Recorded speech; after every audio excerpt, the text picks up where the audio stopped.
Hello, happy Saturday, everyone. Welcome to our September deep dive. Today's topic is building your author brand on the road to thought leadership. And while folks are jumping in and saying hello, hi Sybil, hi Tracy, hi Kevin, Brian, Stella, great to see you all. I'm going to bring up, and Angela's here too. I see her backstage. You guys can't see her yet, but from time to time, we will put her on here to help out with things like prizes and, if I need a restroom break, all of that kind of fun stuff. So I'm just going to share my screen to show you where we're heading today. And this is the path that we are going to take. And now let me just make sure that you guys are seeing it. You sure are. Okay. So this is our roadmap to becoming a thought leader. So this is the book launcher's pathway, and we're going to take a trip today on this road. So we have lots to cover. We will not be able to go in depth into all of the stops on this road, but the good news is we have a lot of video content on a lot of these topics. There's Self-Promote and Succeed, my book, which covers a lot of this as well. So we won't leave you hanging. And of course, we have services where we can help you with these pieces too, if you're interested in that. So this is where we're going today. We are going on a trip, and we have a 2-hour deep dive. If you are brand new to our deep dives, we don't normally host them on YouTube. This is something we're testing. Normally it's a private Zoom room. And we would offer recordings for sale afterwards, and all of our clients get our recordings. But we wanted to just try this and see, if we get more attendance, if the responses are greater from this, all of those sort of things, because then it also allows people to jump in on replays and just get more access to it. But we're just testing it. So if you're loving it on YouTube, let us know. The one thing that I don't like about this setup is I don't see you. On the Zoom rooms, I can see you guys. So I get to interact and get to know you a little bit more. So definitely participate in the comments, and Angela and I will be keeping track of the comments as much as we possibly can. All right, so let's just say hello to the folks that are here, and then I'm going to put my presentation slides up there and dive right in. So KLM's here, Efren is here, Kevin Hall. I think I said hello to Kevin already. Kiki, so Kiki's asking, hello, will there be a replay? This is YouTube.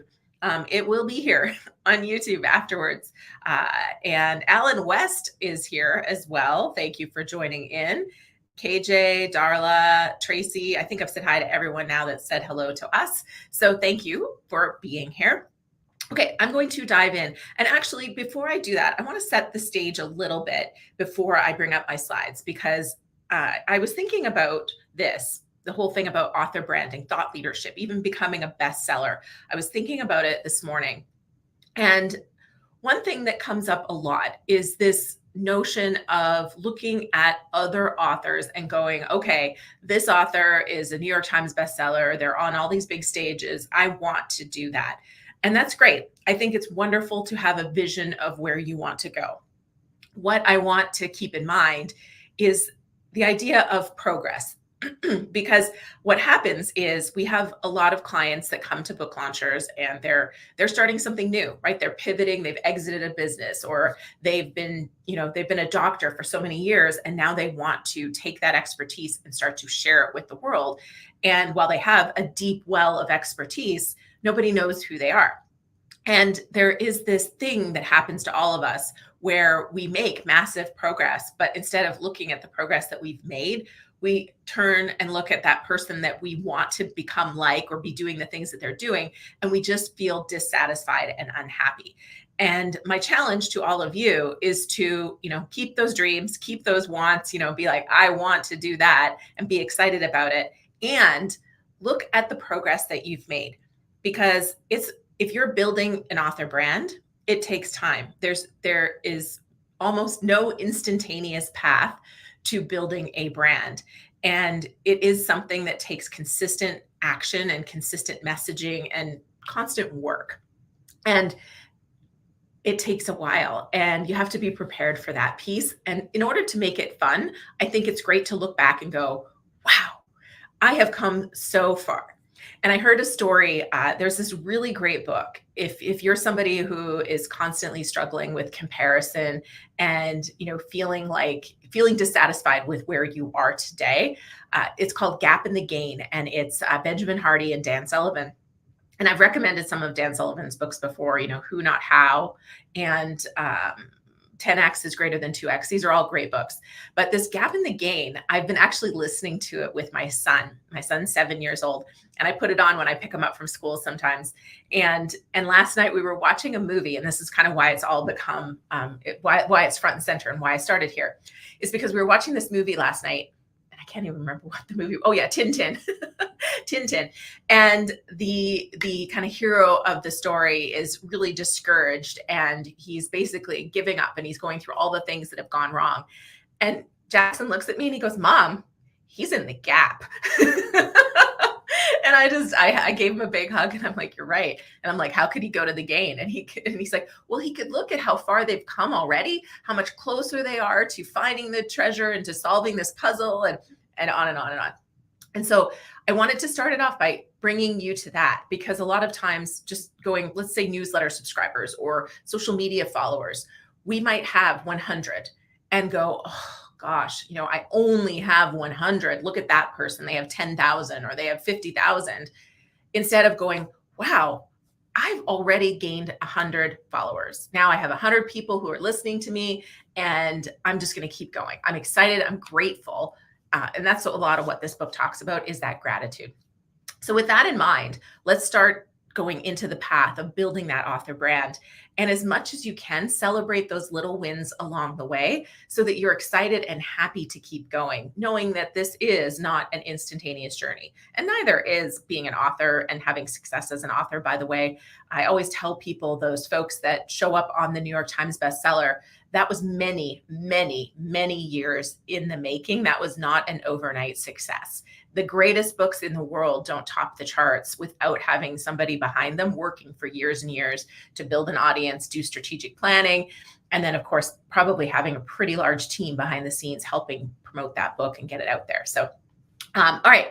I see more people have arrived. Hello, Eric's here for the prizes.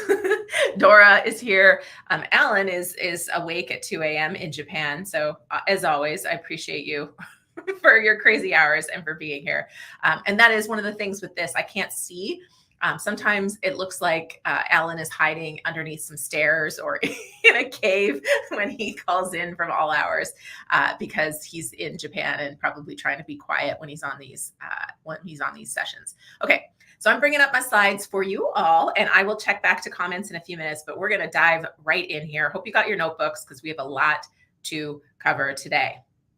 Okay, so your author brand equals thought leadership. Of course, we're talking nonfiction. If I've got some fiction friends here, I'm sure there's takeaways, but this pathway was built for the nonfiction author who is seeking thought leadership with their book. So this is very simple what we're going to talk about. I'm going to take you through the path, and it's going to cover some pre-launch activities to do.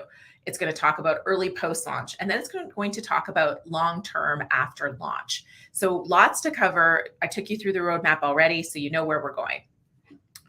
If you've heard me speak before, you've probably heard this before as well, but I want to tell this quick story to set the stage for today. Books change lives. That is a big reason why I am so excited to do what I do, why I happily get up on a Saturday and have spent hours and hours prepping for this session for you today. And why I believe books change lives goes back to 2001. When I was working at Kimberly-Clark in Canada, and a coworker said to me, "Hey, my daughter just read this book, and she's so excited about it, and I think it would be great." And so I bought the book. I drove to the bookstore, because that's what you did in 2001. I drove to the bookstore. I bought the book. I read it in a weekend, and I did immediately. It did immediately change my life, just because it gave me this idea that I didn't need to keep working for somebody else forever to create success. And in fact, while I was working, I should get my money working for me. And yes, that book was Rich Dad, Poor Dad. And it doesn't matter, what you think of Robert Kiyosaki, because I talk about him sometimes and I get comments like, "Oh, well, he went bankrupt. Maybe you shouldn't set him on this." Like, this book, it doesn't matter the fact that, it's a fictitious story that he made up, that he has never admitted that he made up, but it's been proven multiple times that, this story, there is no rich dad in this story. He's a fictitious character, largely based on the work of Keith Cunningham, who was his business partner in the beginning. So it's fictitious. And so whatever you think of, all of that stuff, it doesn't change the fact that reading this book completely changed my mindset. And I immediately started investing in real estate. Well, not immediately. I spent 5 months reading every book I could find on real estate investing. And then I started investing in real estate. I bought 2 investment properties in 2001, and I kept going. And it's because of that book. And it's because of that book that I also wrote, sorry, that was a spoiler alert. I also wrote a book that changed my life a second time. So this set me up on a path of investing in real estate and starting to grow an investment portfolio, eventually quitting my job and starting a training and education company and going full-time as an investor. And through that, I had a lot of crazy stories. And I wrote my first book, More Than Cash Flow. And through that book, I watched what happened in my life after the book came out. And for those of you who don't know the story, the really short version is I was in talks with Wiley for a book deal back in 2011, I believe.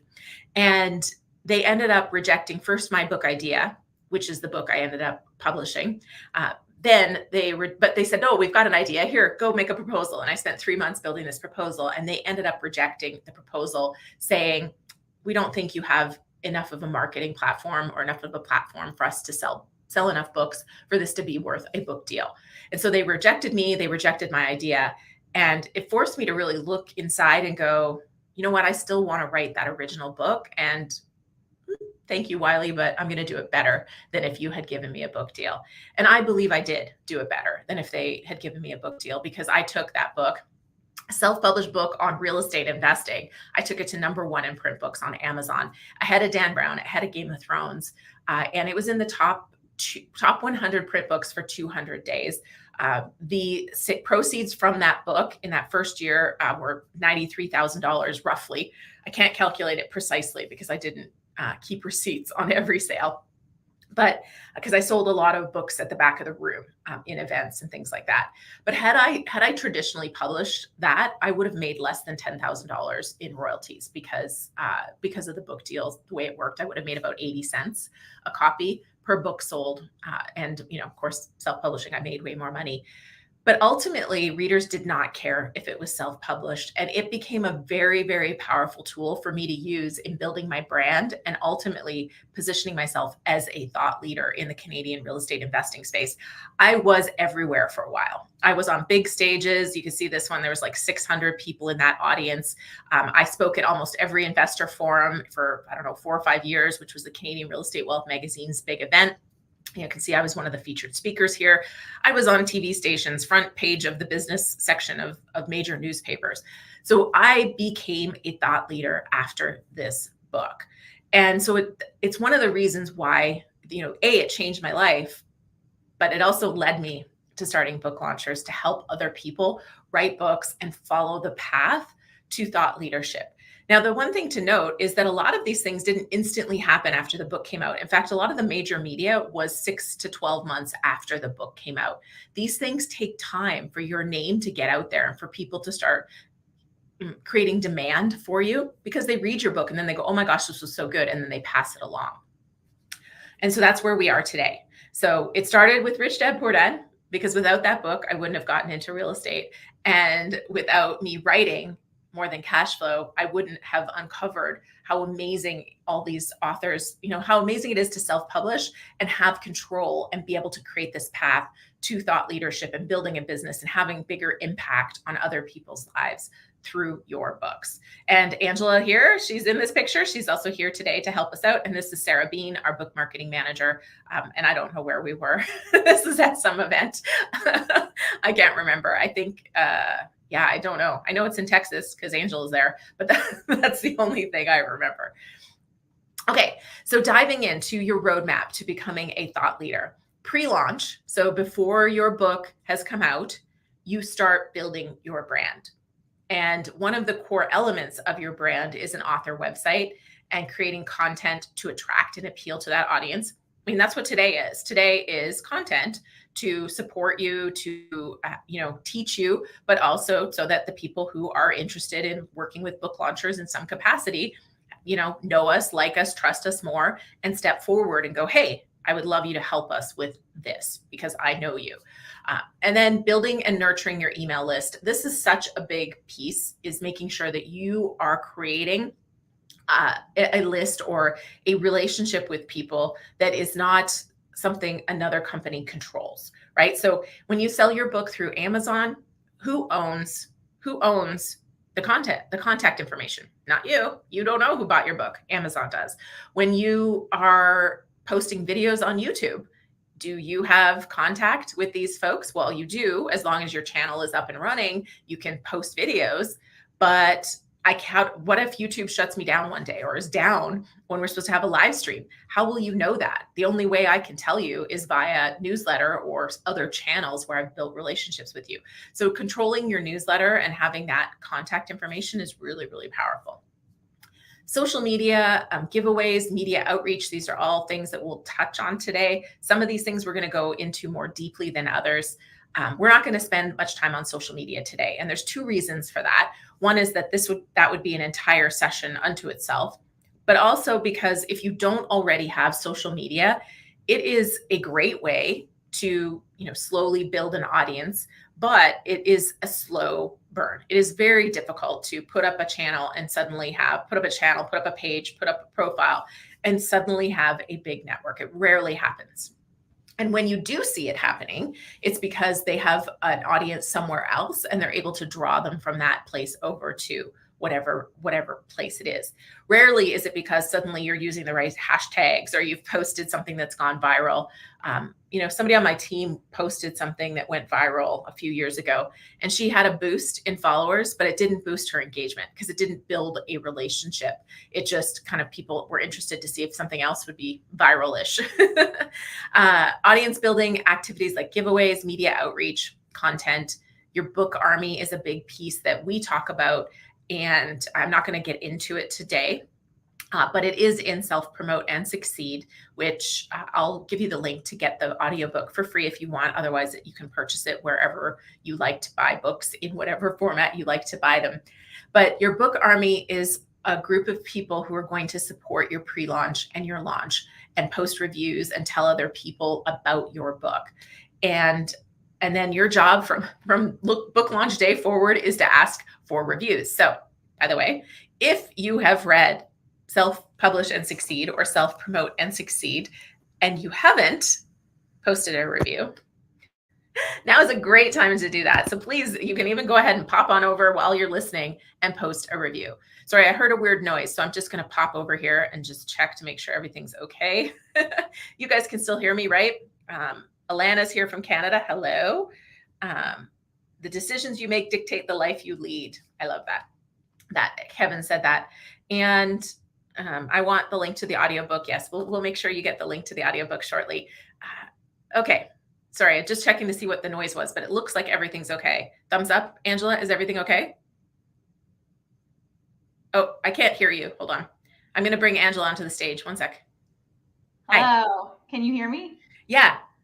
Yeah, it might have been me because I had to sign in order to have admin access to all the fun things. So if the sound was me, sorry.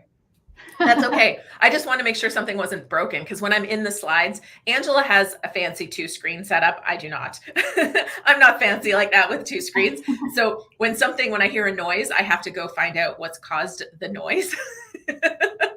Whereas Angela has multiple screens open. So, okay, thank you. And there's Angela, everybody. I told you she was here. I wasn't making it up. Angela's real. She does. You do exist. She does exist. For everybody on live streams, she's not just a name that's replying to you and sending you prizes. She's a real live human being. All right, I'll hide you for now. Did I miss anything though? Do I need to send a link? The link to the audiobook. Yeah. So selfpromoteandsucceed.com/audio or audiobook. Yeah. So double check which one it is and then drop it in there for people. That's to download Self Promote and Succeed in audio form. Yeah. Thank you. Mm-hmm. Okay. We'll head back to my slides now that I know everything is okay. Alan says, if you've already posted a review, to check to see if it's still there, and if not, replace it. Thank you. Yes, I did have 12 reviews, at least 12 reviews removed in one swath. So yes, please do post a review and repost it if it's not there. Thank you, Alan.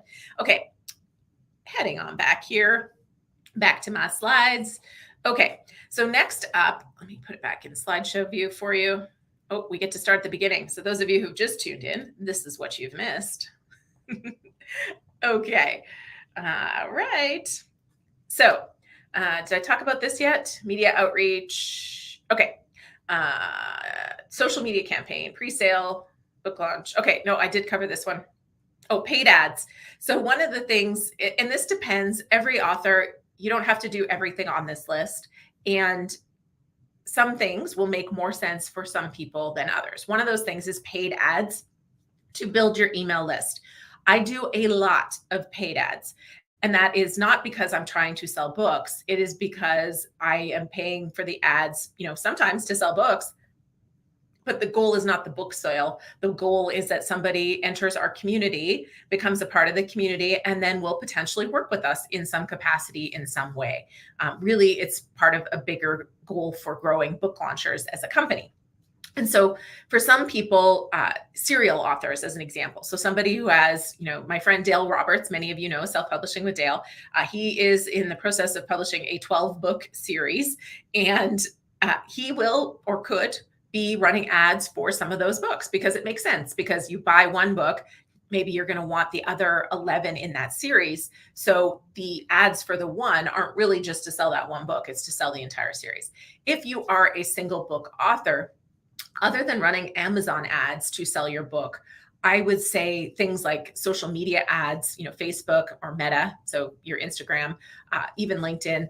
It's not financially feasible for most authors to just run those kind of ads to sell books. It will cost you more money than you're going to make on those books most of the time.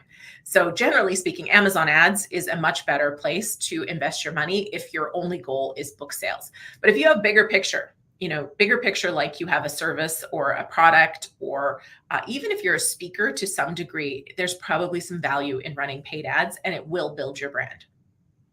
Partnerships, one of the big things that I have done and continue to do is find people with my audience in their audience and do partnerships with them.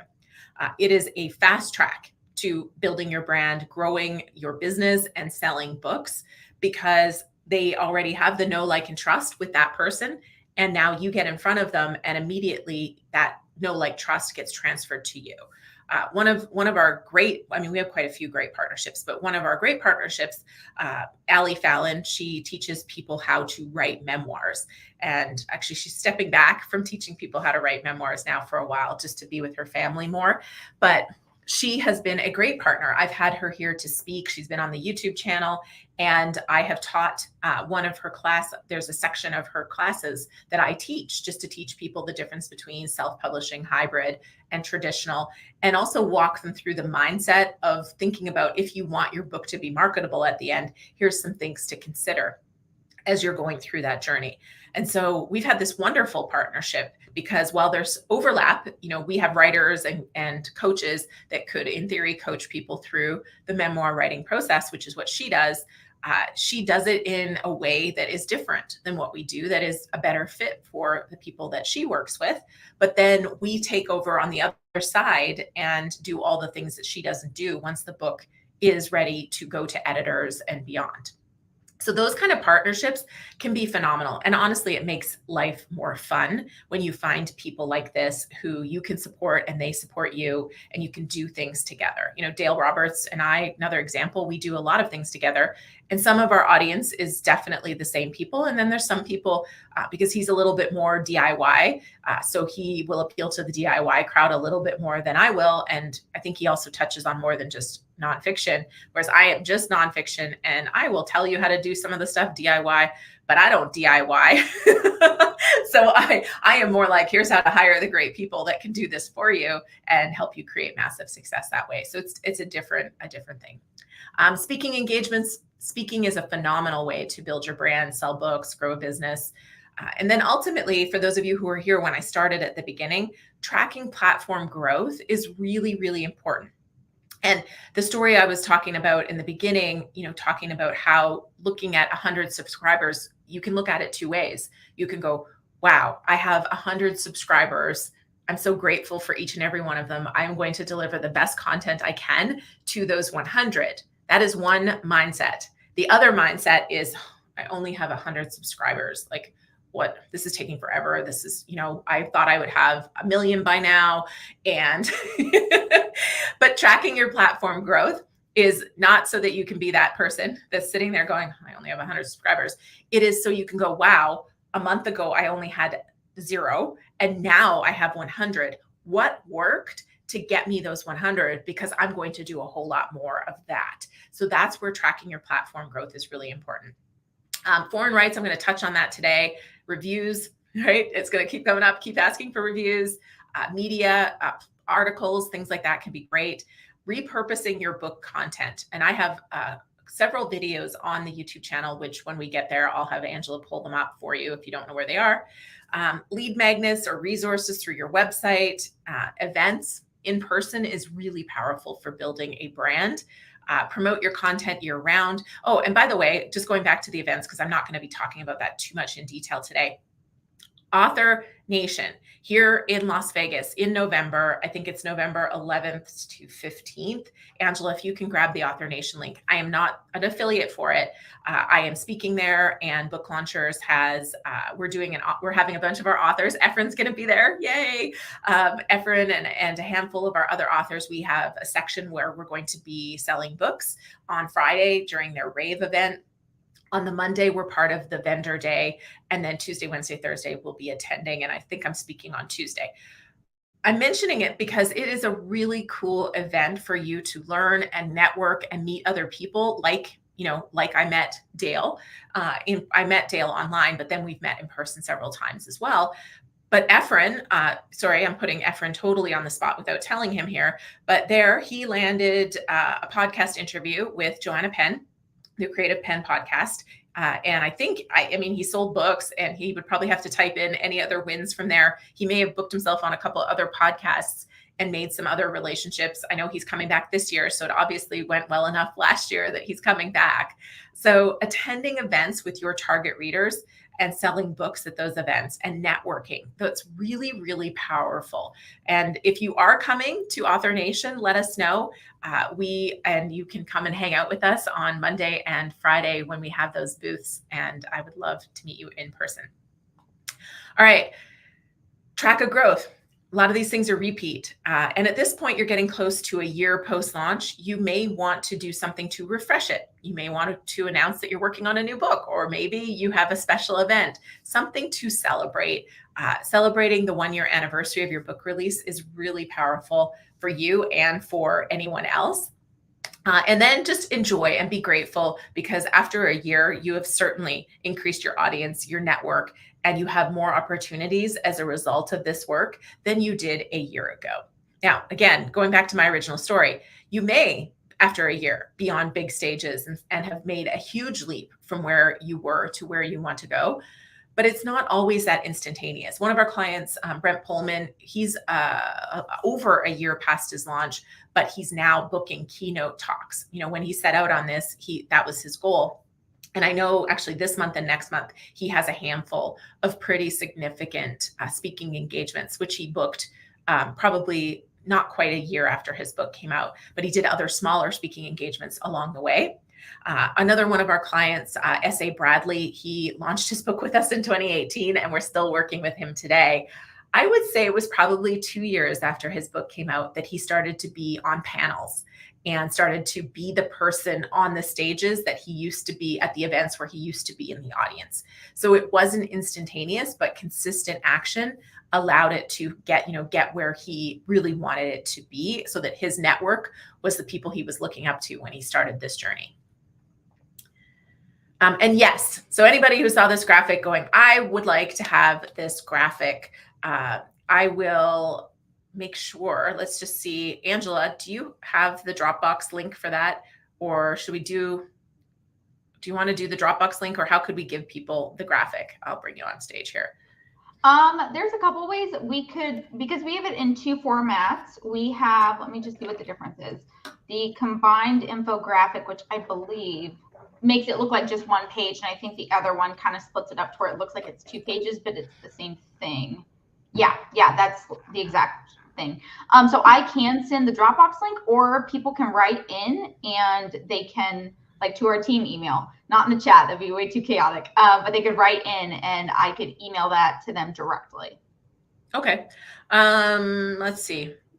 Can you make a separate Dropbox link for it that we just make available today for the people who are live, and then we'll delete it so that it's gone?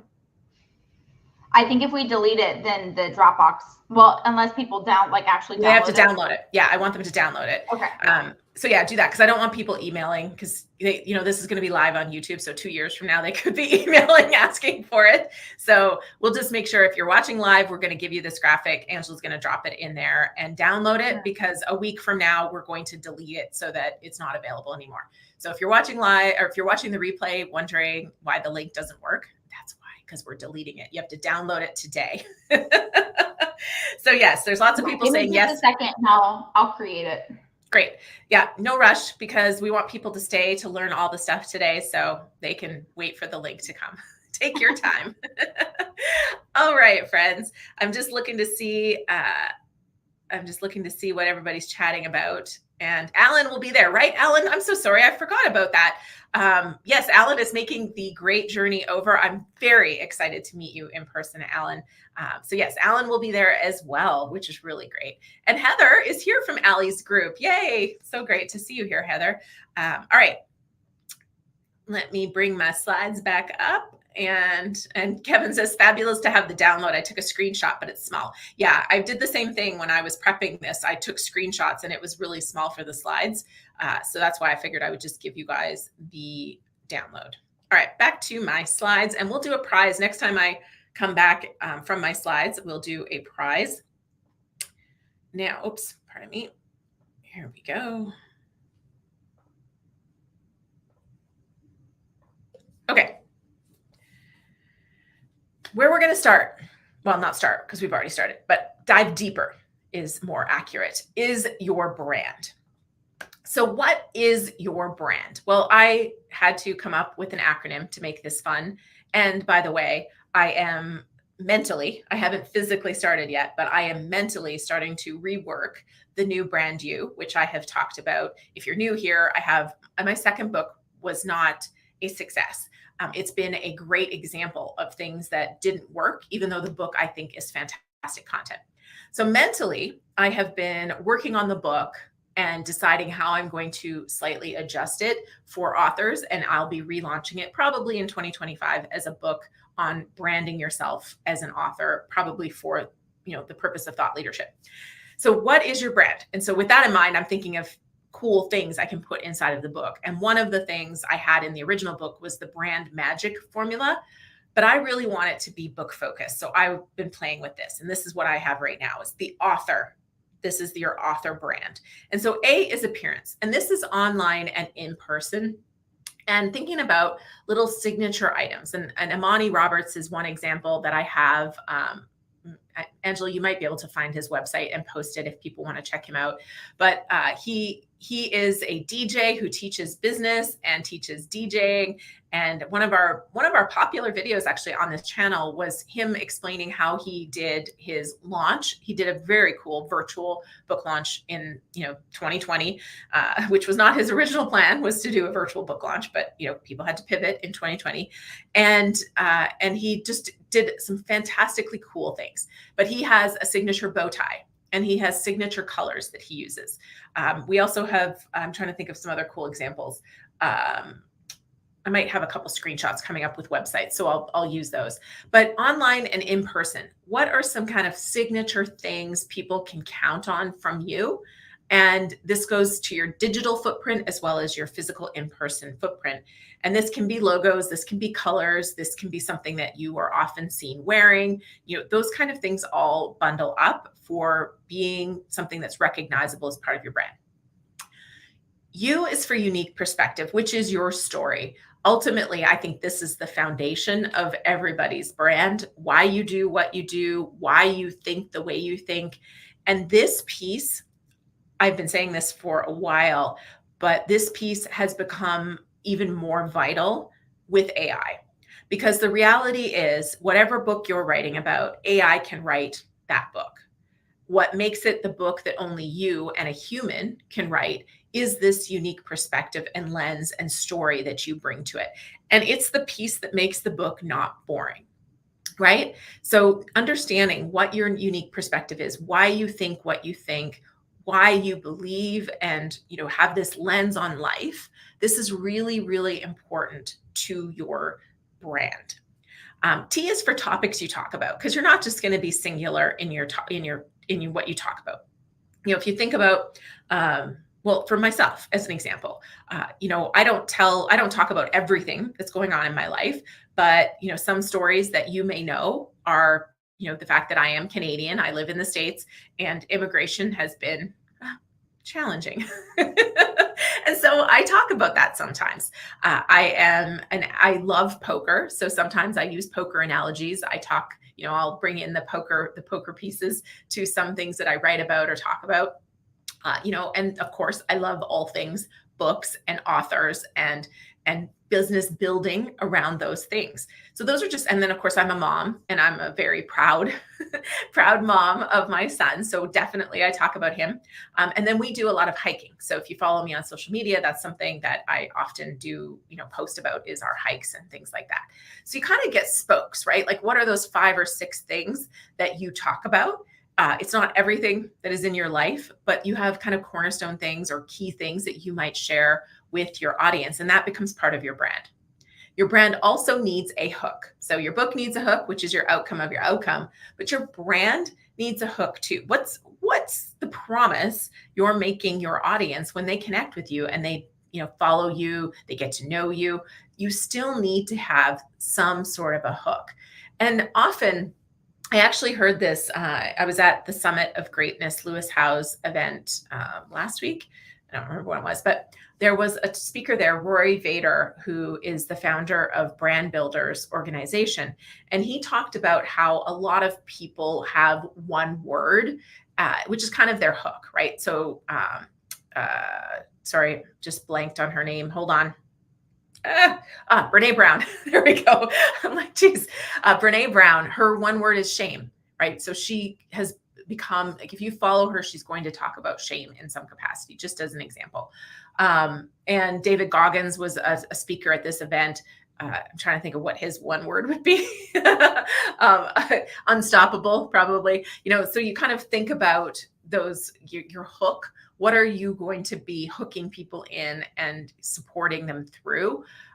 And then, of course, online presence. Online presence has been important for a long time. When I wrote The New Brand You, the most popular chapter in that book was a chapter called "You Are Who Google Says You Are." That is, just as true today as it was, I guess, not quite 10 years ago. That book came out in 2016. So 8 years ago, but your online presence is really important. And we learned this the hard way at Book Launchers early on. I can't remember what year it was, 2018 maybe. We had landed a major magazine article interview for one of our clients, but he did not have an author website. And this magazine asked for all of his information. And when he did not have an author website, they said, oh, we are not comfortable that he is credible enough for this interview. And they backed out of the interview. So we learned early on that having an online presence is really, really important as an author, especially if you're seeking any sort of media or speaking engagements for your book or anything else. So being able to be found and having what is found match your brand and what you're talking about is really, really important. And then ultimately, R is reputation. And the way I see reputation is, what do people say about you when you're not in the room?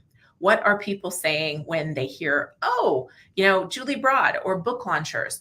Whatever they're saying about you, that becomes a really, really core part of your brand. All right. Next up, we're going to dive into websites, but first, let's do some prizes to liven things up because 2 hours is a long time. And what I'm going to do is we have our StreamYard giveaway. That is the cool thing. That is a cool thing about being here today on YouTube with the StreamYard background. So let me just share our giveaway tool. So if you haven't said hello, now is your chance because this is going to be for everybody that's here so far. And where are we? Here we are.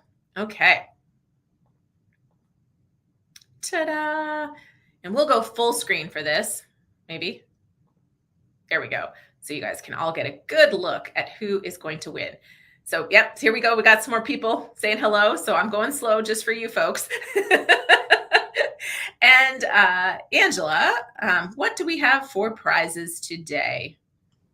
Yeah, so we have our classics Oh So Soft journal. That is probably one of our most popular prizes. Our hashtag No Boring Books mug, a copy of one of Julie's books, either self-publish and succeed or self-promote and succeed. So 3 of those are going to be book-esque. The journal is, kind of like a book. So if you are outside of North America, your choices are either the journal, a copy of Self-Publish and Succeed, or a copy of Self-Promote and Succeed. If you are within North America, then you can choose from the mug as well. So those are our classic prizes. I think either one of Julie's books or the Oh So Soft journal is probably our most popular one. I should have brought one over here with me. Do you have yours? I do. Okay, I'm gonna do the draw and then I'll show everybody. So that gave people extra time to say hello. So we will do our draw. There's 29 people who have talked so far. There's a lot more online. So everybody who said hello, you have a good shot at winning. And let's see who our first prize. KJ wins all the time. KJ, congratulations. And you know the drill by now, but email Angela at team at booklaunchers.com and let her know what prize you would like. I literally just dropped something off at the post office this morning for KJ. I was just kidding. So here is the Oh So Soft journal. It's really quite lovely. This one I have not used yet, so this one is nice and fresh still. I still use it for demo purposes. And I have our old mug here. So this is our old book launcher. Or is this the new one? No, this is the new one. Yeah, that's not the vintage. That's our new logo. Yeah. This is the new one. Yeah, I just realized as I was looking in there. So that's your mug. And of course, self-publish and succeed and self-promote and succeed. I only have self-promote and succeed easily reachable. Self-publish and succeed is hidden. So those are your prize choices. And then there's self-publish and succeed, which I would have to, hold on, where is it there? Oh no, it's over here. The mirror version throws, there we go. It's behind my plant underneath that sign. So I'd have a potential disaster on my hands trying to get it. Okay. And Irma's mowing the lawn as she listens. So now she said hello so that she's in for the next prize. I thought I was multitasking. That's cool. I love it. That's fantastic. And we have Purity from South Africa in the house as well. Fantastic. I love it. So thank you everybody for saying hello as we're going through this. That is great. So the next thing we're going to do, I'm going to go through websites. And while we're going through websites, I would love, and this is for the next prize, this is going to put Angela to work as well. What I would love is to hear one tip or a quote or a takeaway, something from this first 45 minutes that you have taken away. And we're going to choose, well, Angela's going to choose her favorite. It'll be completely biased because it's all her. It's completely her selection. But so, just saying that, we're not promising unbiased prizes in this regard, but she's going to choose her favorite on our next kind of interlude from my slides. So let us know what your favorite takeaway or quote has been from the first part. And I'm going to dive into author websites right now. And yes, I see Angela letting you know. So all questions, we will hopefully have time at the end for questions. We'll see. I have a lot to cover today. And I will try to speed through those questions. If not, we will save them and I will make sure they get answered on an upcoming YouTube live which on Tuesday, I won't be here for our regular live stream. It will be Shane, our online marketing specialist, and he's going to be taking you through building an online course from your book, which is going to be a really, really great session because he oversees that for our business, because we do build courses from nonfiction books, and you don't have to be a client anymore. We don't have to have created your book in order to turn it into an online course. We are able to, and we will accept you as a client for that sole service if you are interested in working with us to create your online course from your book. All right, back to the website piece here. Here we go.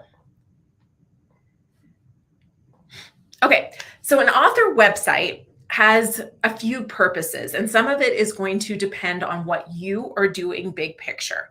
And so for some people who have a business, the book piece of your website may just be a singular page. You may not have an entire an entire page dedicated to the purposes of your author, or to the purposes of your book and your website and your author life. For most authors, though, they will create some sort of an author website because this is going to feature your book. And if you're doing speaking and if you want to do a lot of media, this will be the place that people come to learn more about you and potentially book you for those kind of things. So understanding the objective of the website. And I will argue for a lot of authors, the number one objective of your website is going to be credibility. So for whenever somebody comes to check you out, your website speaks to credibility for your topic that you're talking about, or for just your expertise overall, or if you're a speaker, it showcases that you're credible. But the number two objective for the vast majority of websites should be to collect email addresses. Now, some people's number one goal, no matter what, is I want to sell my book. So that might be what they focus on. There's no right answer. And there's no wrong answer. There's trade-offs, right? So whatever you choose to focus on, you're giving up a focus on the other things. So that's why it's really important to figure out what's your number one goal, what's the number one objective of this website. But universally, it should be to come across as credible for your topic.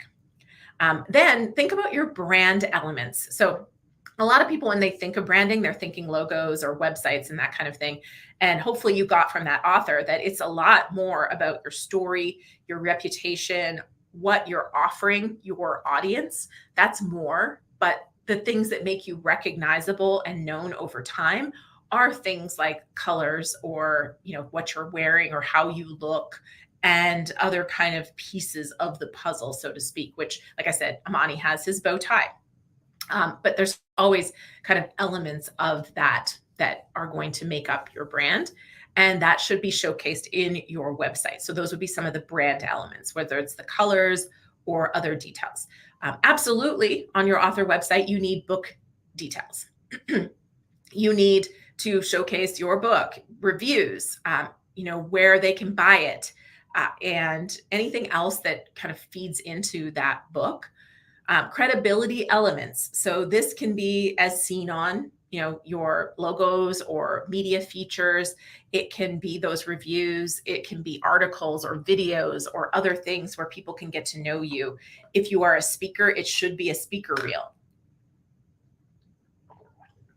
While you take a water break, Julie, just so you know, we can't see you. I don't know if you wanted it to just be the presentation or side by side of your face. And I mean, I'm okay not being seen, but thank you for telling me. I will change the format back. That was from our giveaway. Oops, well, now I'm really big.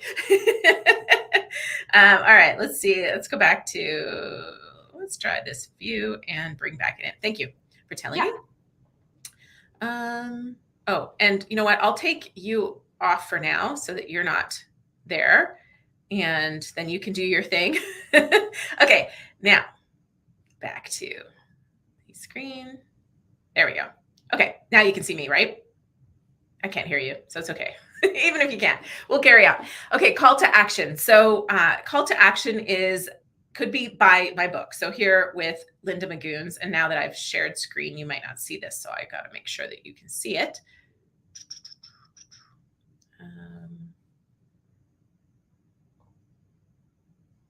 Okay. Let's see. no, you can't see her website. Hold on. Let me switch it over here. I want you guys to be able to see her website. Share screen. Is it going to let me?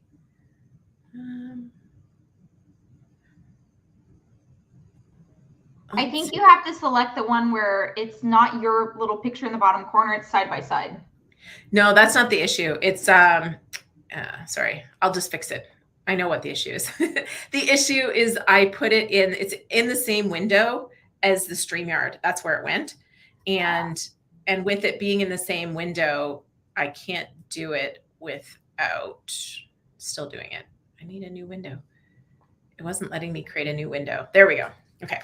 That's why it wasn't showing, is because it was just going to share the StreamYard instead of sharing her website, but this should fix it now. All right. Anyways, I was going to show you a couple of websites to kind of talk you guys through some examples. And little Julie in the corner. I just saw you guys' comments. John's here. Favorite idea, the one-word author hook. Unfortunately, mine is longer, 3 words, never too old. I like that, though. That's a good one. Okay, let's see if we can get Linda Magoon on here. Hold on. I think I got to stop. Oh, this is sorry, guys. I was gonna say, I did pick my favorite thing from earlier. If you want me to say that while you figure it out. Yeah, I've got it. I definitely could use a moment because I have to refresh. Yeah, sure. So what the second prize was being like sharing your favorite tip or quote that you have heard so far. And this was from Wonder Bing Travel. And their comment was, while there's so much to do, I love the idea of a one-word hook. And I'm even more stoked that I have such a word, wonder. So I don't know that I can, maybe I can go back and find that and see if I can share that. But you are the prize winner. There we go. So Wonder Bing Travel, please email me at team@booklaunchers.com to claim your prize. If you are within the US, it is either a copy of Self-Publish and Succeed or a copy of Self-Promote and Succeed, or the Oh So Soft Journal, or a hashtag No Boring Books mug. If you're outside the US, then please choose one of the book options because it's much cheaper for us and for you, because there's typically duties where the recipient has to pay for the package being delivered to them. So that does happen in a few countries. So Wonder Bing Travel, thank you so much for your comment. And I love that you already have such a word. So please email me at team@booklaunchers.com. And Julie, now I see what it looks like for you. I see you in the background. Are you ready to come back online? You are. Okay. All right. Thank you. I managed to block my own screen from being shared, so I had to reboot. But we're back in dual monitors, Julie. Come on. I know, right? I don't know. I can barely handle one. So all right. Thanks, Angela. Okay. So taking a look at Linda's website, just as an example. So her focus here is to sell her book. And one of the things Linda does a lot of is library talks. So she has it here, book talks. So she goes from library or bookstore to bookstore, doing these events where she has 30, 40, 50 people in the audience and sells books and signs them. But that's kind of what she does for selling her book. So on the top of the page, she's got her order now. And when you click on the order now, it shows you all the places that you can buy her book. So that is one.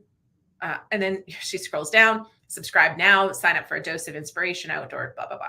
So if I was doing this website, I would probably have something different than subscribe now. I would probably have some sort of a call to action that would tie to her ideal reader, whether she's giving them something. I don't think she has a lead magnet, but Trail Mix is her newsletter, which is a cool, clever name.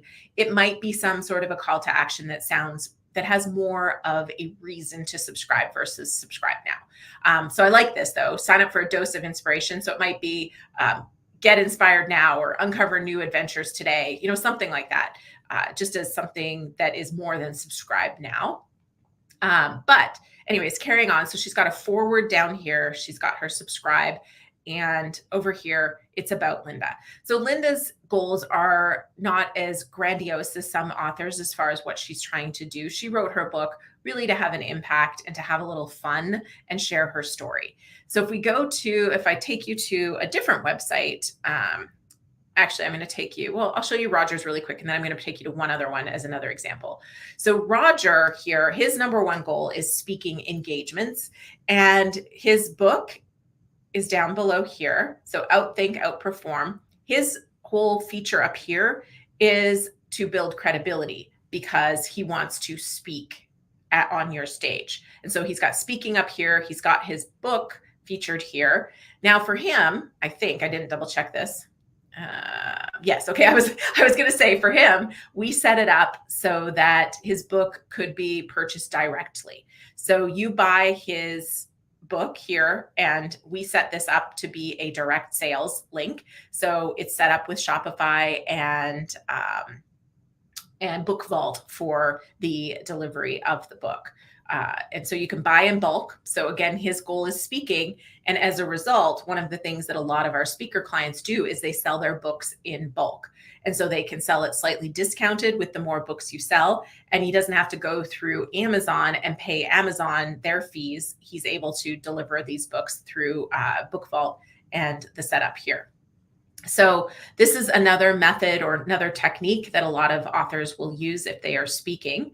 And just check in one thing here. So let's make sure, were you guys able to see that when I did? Yes, you can see. Okay, cool. That is where the second screen would help me to make sure that I showed you guys what I thought I was showing you. Okay, so the last one I'm going to show you as an example is Rini Cavallari, who we worked with on her book, Head Trash. And so she also is a speaker, and you immediately see that when you arrive at her website, because here she is on stage giving a talk. You know, people are clapping, cheering. She's got her speaker reel right there featured. And right here, the number one goal is book Rini to speak. So it becomes very apparent what the goal is here. Shows you who she's worked with, so very credible. And then she's got her book down here. And George Clooney, which some of you may have heard me talk about this, but it was funny, not funny, because when we did her A+ content for her book, we had, you have to, when you put any sort of testimonial inside of your A+ content, it has to be by a celebrity or recognizable name.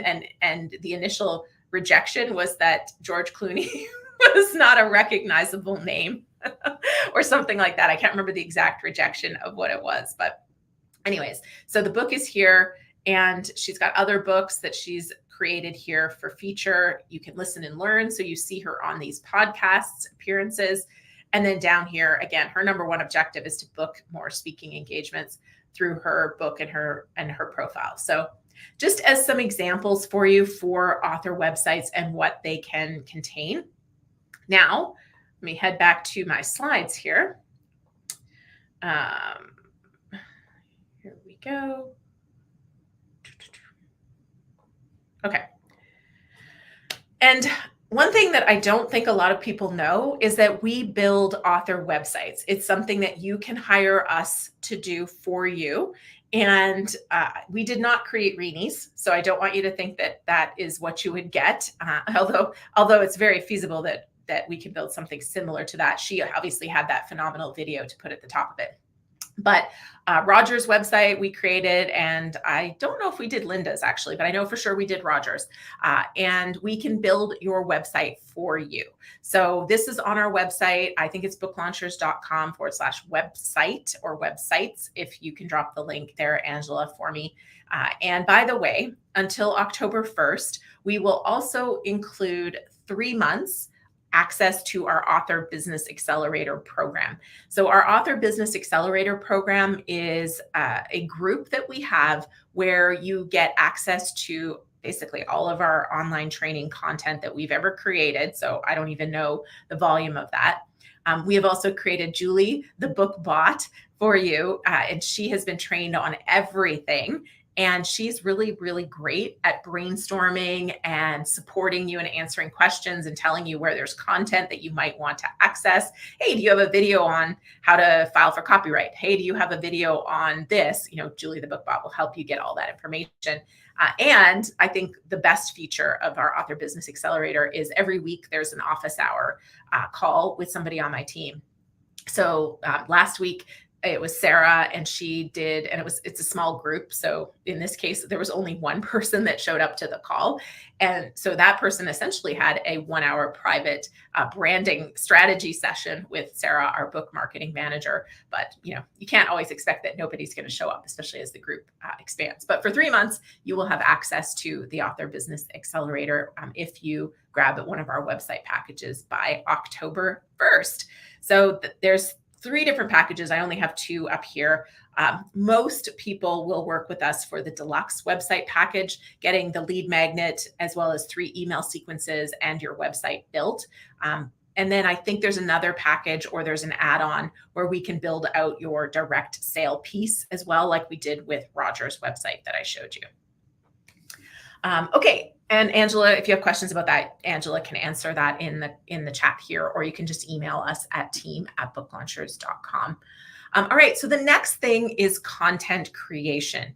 And there's a lot of ways to create content for your brand, but this is one of the reasons why I'm super excited about AI these days, because it's become so much easier once you have your book content to now generate a lot of other content and to do it with so much less work and less brain power than you used to have to use. So a couple of examples, for example, is lead magnets. So having something that you offer people when they sign up for your newsletter so that you're giving them something of high value. And there's a tool, and I did a video on 5 AI tools for authors that you can find on the YouTube channel. And I talked about this one, Designer. And if you want to create a lead magnet with a much less lift, there's still work that will be involved in this. But if you want to create a lead magnet with a lot less work, then this is the tool to use. And you can use our affiliate link. You don't have to, but if you want to use our affiliate link, it is booklaunchers.com/designer with one. So DESIGNR. Angela can drop it in the comments for you as well for an easy click over. But of course, we get paid a little bit from this, but what I always tell people is if you have issues, then I'm able to go straight to the people that we work with at these companies and get resolutions if you need them. Hopefully you don't need them. I haven't had any issues with this company, but I have found them very responsive and have started and have an account manager there that I can connect with if we need to. But what you do is they have this project tool, and I'll probably just open it in a second to do a quick demo for you. But this is as simple as it was. So you just fill in the blanks here, and it's a drop down. I want to create an ebook to be published as a flip book or a PDF or a .mobi file, whatever it is. And I'm going to use a PDF or a blog post or something else as my baseline. And then you choose a template and kind of select your genre, and voila, something appears over here. And oops, I thought I had linked this, hyperlinked it, but I hadn't. So let me just go ahead and open up Designer and show you guys what this looks like, because it's kind of cool. So,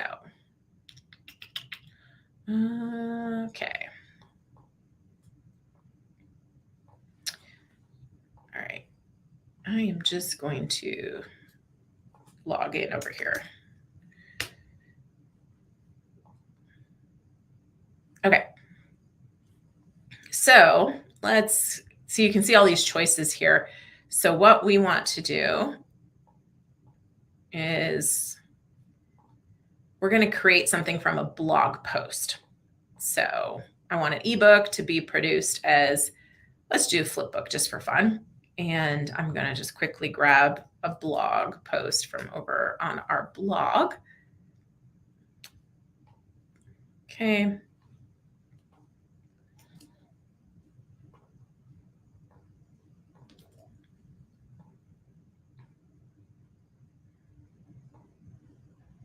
I've already got my theme selected: author, business, writing, nonfiction.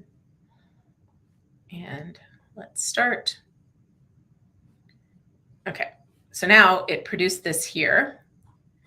Now it's going to let me choose a template for the flip book. So they've got all these templates here. I'm just going to grab, let's see. Let me see. There's a writing one. That looks cool. Let's do this one.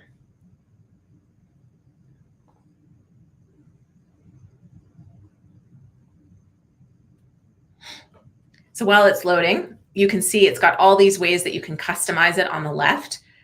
And of course, I had a blog post to start with. This is, we'd have to change and edit this. So you'd have to make this good reads, whatever.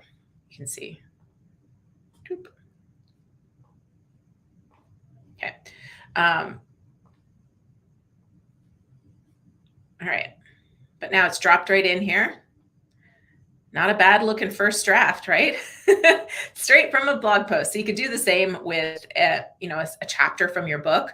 And then you can go back in over here and add elements like a video. So you could embed a video from YouTube or somewhere else. You could put a QR code in here. You can add images. So pretty quick way to produce some pretty awesome content. So there's no reason to have a boring lead magnet. If you've got content in your book, which you will, you can create a lot of high value pieces for your brand and for your marketing. Another technique that I like to use is to, can it auto-generate? So Eric just asked, I just saw it pop up. Can it auto-generate image suggestions? No.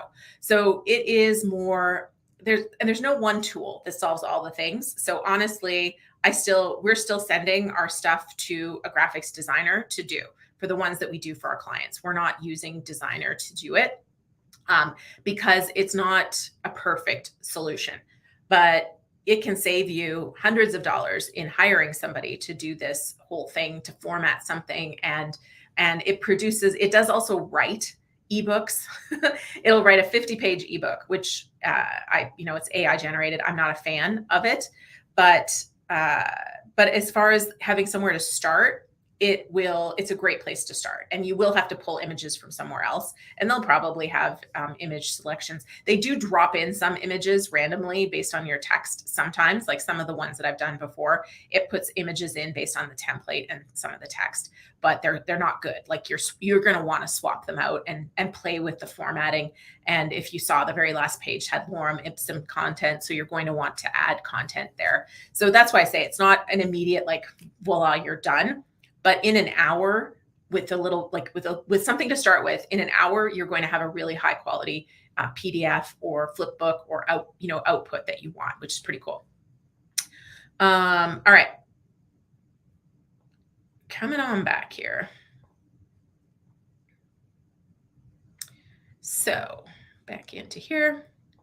So the other thing is talking to Claude or ChatGPT or whatever your favorite AI tool is just taking some of your content and having it produce LinkedIn posts, social media posts, or article selections or YouTube video selections.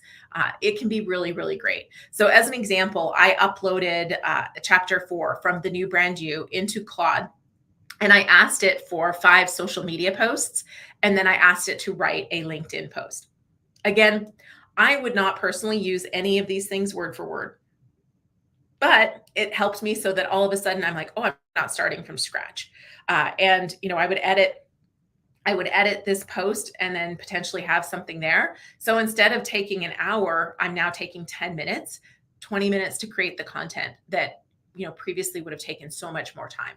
So you want to be producing content on some platform, and besides your website. So besides that, I'm not saying everybody has to be on social media and has to be everywhere, but I do recommend you find one platform so that you have a place to connect with your audience.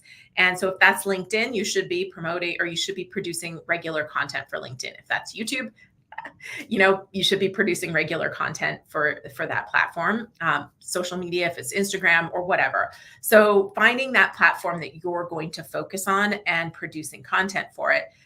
You can even ask it for a social media calendar. You can ask it to tie that social media calendar into holidays, upcoming awareness days, all of those sort of things. Let your imagination be your guide here. But there really is no excuse for not creating regular content today, because there are so many great tools that are going to speed it up for you. And a reminder on this, your book might be about you, but it's not for you. How many times have you guys heard me say this? What are you offering your reader? Well, it's the same thing when it comes to social media posts. It might be for you or it might be about you, but it's not for you. So think about, and this is going to go into your reader demographics and reader psychographics as well. Yeah, okay. I was going to say, I think I have slides for this. I do. So this is going to go back into understanding who your reader is. And the more you know them, the more you can even, again, if you're using AI, you can prompt it to say, okay, this is who I'm writing this post for. Here's some of the challenges they're going through right now. Here's the problem they're trying to solve. You can give it a little bit more information and say, what can you pull from my content to speak directly to what this reader is going through today? And if you're not using AI, well, that's the same process you need to take yourself through to produce this content. And so I said, I'm not going to take you through, too much detail about social media, but what I do want to touch on today is that piece that is fundamental to your brand, which is building this brand for attracting and connecting with your ideal reader. And so in order to do that, you always have to put your reader at the center of everything that you do. And this is what I teach and what we as a company do at Book Launchers when we're helping you through the whole writing, editing, designing, and marketing your book. We're always putting the reader at the center. So the stories you tell, the outcome that you're writing about, the perspective that you're sharing, this all comes back to the reader and how you're going to get them to that outcome of the outcome for your book, for your social media posts, for the content that you're putting out there. And the most important thing for you is to not just think about your reader as a demographic. This is one of the things that when I talk to authors or people working on books, I hear way too much is, oh, my book is for women between the ages of 40 and 60. And I'm like, no, it's not. Because those women are all very different. What we want to dig into is there's probably an element of demographics in your reader. But what we really want to figure out is, what have they tried that hasn't worked? What is that outcome that they're trying to find? If it's inspiration, why do they need inspiration? What are they trying to do? How do they describe their situation? And I had a call with somebody who kept using a word. Oh, crumb. I can't remember what the word was, but they kept using this word. And the word just kind of kept popping up in my head as, really, that word? And so I said to them, I said, is that a word your reader uses, or is that a word you use? And this person said, oh, well, it's what they need. And I'm like, yeah, but is it the word they're using? And he said, no, it probably is not the word the reader's using. I'm like, okay, so you don't use that in the beginning. You introduce the word as part of the solution as you're going through the book. But you want to make sure that you are using the words that your reader uses to describe their situation on all of your outward material. Because if you're using a word that they don't use, you're not going to relate. It's going to go, right? So we want to be using the words they use. Some demographics are important because you want to know where you're going to find them, where they're hanging out, who they have commonalities with. Who they follow is important. Again, this is, when you're seeking partnerships and collaborations, knowing who they follow will help you know who to reach out to for those collaborations. Really, this comes down to what keeps them awake at night. What are they seeking? What are they dreaming about? What are they worrying about in the middle of the night? And figuring out where you can find them. This is more about how you know who your reader is. And I have a video, Angela, if you can find it. It's how to get into the mind of your reader. It talks about different research tools and techniques. And so Angela will drop that video so you can bookmark it and watch it later. And this is an exercise that you can do. This is an exercise we take when you take our class, Self-Publish and Succeed. This is one of the things our coaches walk you through when you're writing your book. So what is your reader worried about? Why do they need you? What have they tried that doesn't work? How do they talk about this problem or situation? And are they using specific words?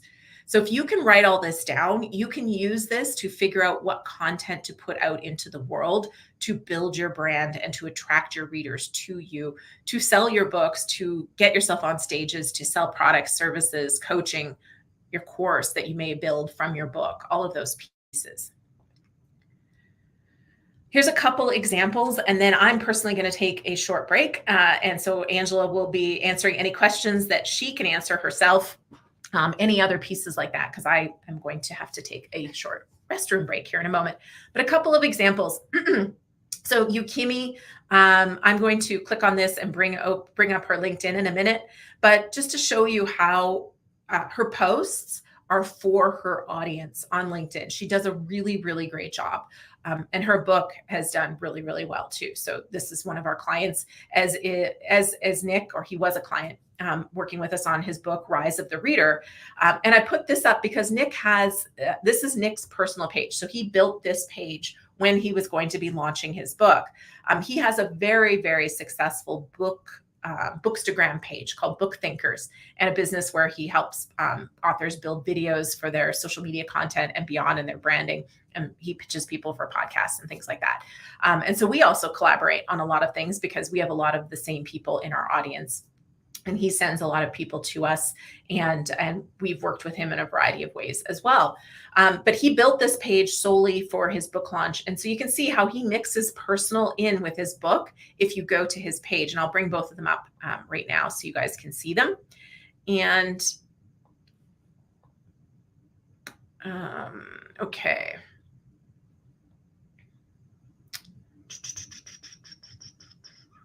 All right, where are we? Okay, we'll do this. There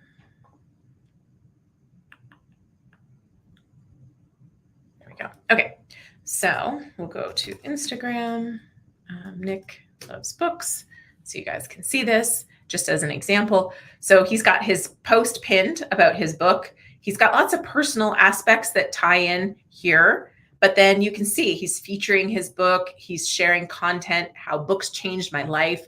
So this is all content that is about him, but for his audience, right? So even when he's posting about his triathlon success, it's talking about a book. I picked up a book, built to finish, and so it feeds into all of these pieces that attract and appeal to his ideal reader.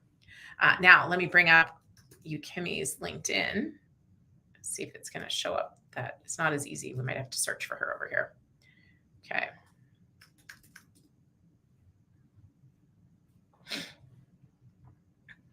Okay. So her posts, she's got her featured here. So book her to speak, download her free roadmap. So her lead magnet, order her book now. This is really, really great, right? This tells you she's a speaker. This tells you you can get something of value from her.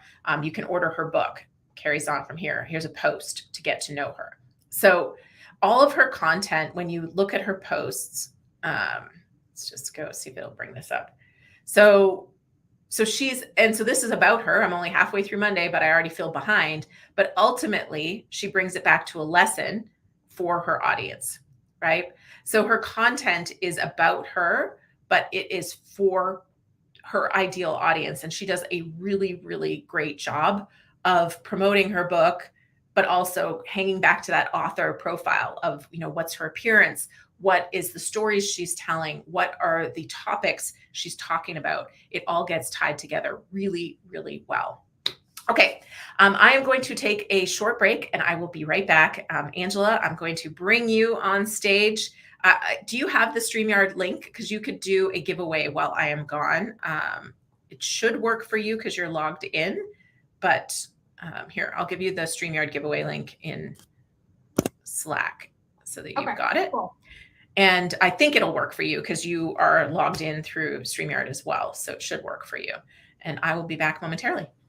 Okay, awesome. So before I do a giveaway, there were a couple questions I wanted to answer. I know some of you guys have been waiting so patiently. So first question was from Heather Casper. And actually, I don't know, this was a while back. So I don't know if I can find it over here, but Heather had asked about the websites. Yeah, I don't think I can multitask to that degree of answering the question and finding the comment. So her question was, I'm curious, do you suggest making your domain your name, or the title of your book doesn't matter? Buy as many as you can. So we personally, as a company, have so many different URLs, and it's a great idea. Absolutely, I would recommend for anyone who can, buy your domain as your name right now. You never know what the future holds. Julie would say the same thing. And I'm pretty sure she bought the domain for her name years ago.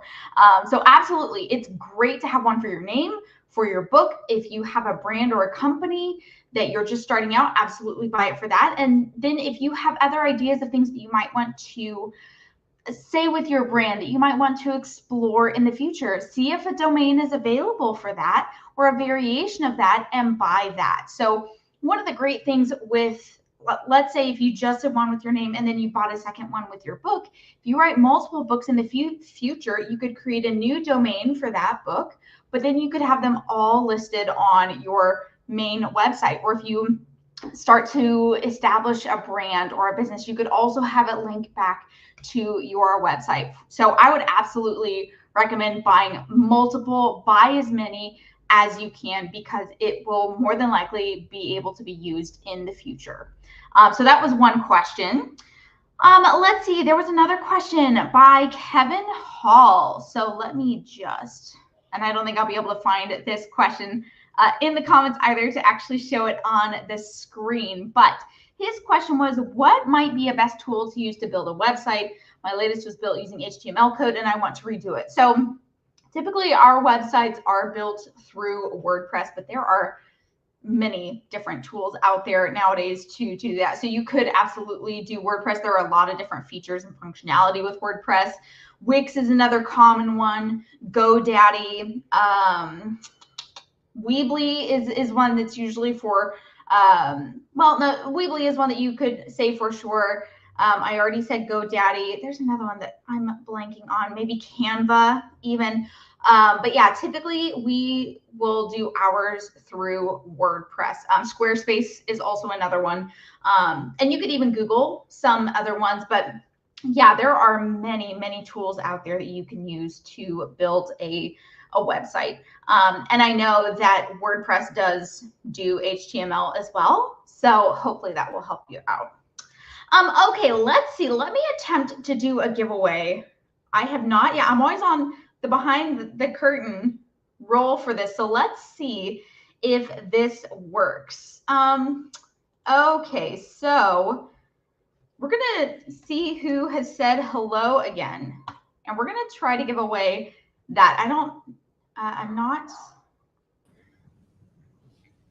think it's sharing screen. Let's see. No, we're not seeing it. We're not seeing it. So I answered a couple questions, but the winner was Purity. And Purity, I think you had mentioned that you were in South Africa, which is awesome. So that means one of our prizes would be one of the books. So either our Oh So Soft journal, a copy of Self-Promote and Succeed, or a copy of Self-Publish and Succeed. So please email me at team@booklaunchers.com to claim your prize. I will also need your name and your mailing address because I have many talents, but mind reading is not one of them. So or stalking, you could say it. Right. Yeah, definitely not that one. So yeah, that was fun. Thanks for sending me that little URL, Julie.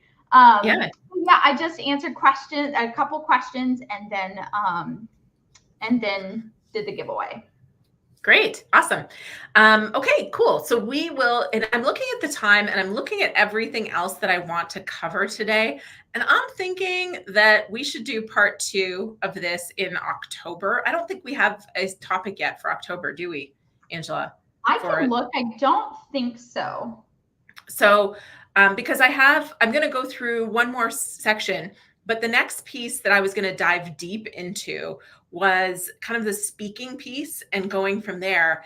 And I feel like, there's probably been quite a few questions already that we probably want to cover today. So let me know in the comments if you think we should just do part 2 or if I should try to fly through the rest, because I'm inclined to go deeper in a part 2 in October than I am to just fly through, because I'd rather spend some time working on some of your questions and answering that today than going too much further. But I will bring the slides up. You guys can discuss, and I will check back in after I have talked about this next section. Yeah, see, Brian's saying part 2.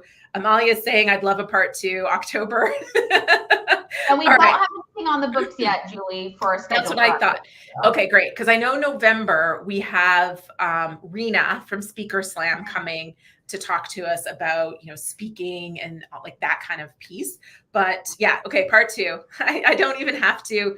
Deep is most helpful. There we go. All right, I don't even have to wait. So I will wrap up this next little piece, and then I'll stop there, and we will call it, and I'll just answer questions for the rest of the time.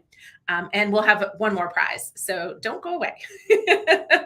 Okay, here we go, which also saves me some work for next month, because I spent hours and hours prepping this for you guys this month. So then it'll be a little bit lighter lift for me, but I can go a little deeper on a few things that I didn't add in for next month. Okay, so let me go back to my slides.